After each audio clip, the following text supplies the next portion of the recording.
Да, денеска СДСМ има конгрес и од она што го гледам, таму се горе-доле стари лица, оние кои што долго ги познаваме.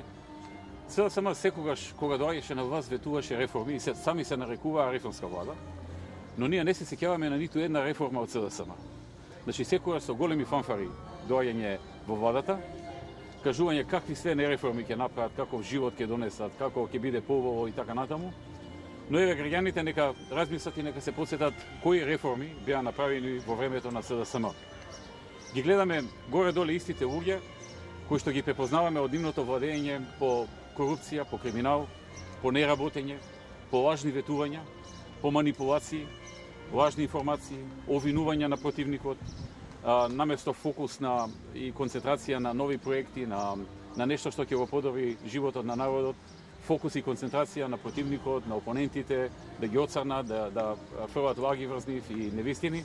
Така што сега еве изискува на некој начин да добијат повторно шанси, иако ги загубија изборите.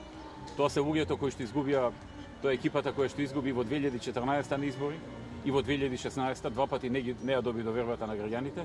Но како што велам, еве сега на некој начин, преку разни начини успеа да дојдат до ситуација да состава влада и повторно да видиме што овој пат ќе направат. Дадоа сериозни ветувања, крупни ветувања, големи ветувања. Луѓето со право сега имаат очекувања. Па останува да видиме што ќе направат во следните чекови.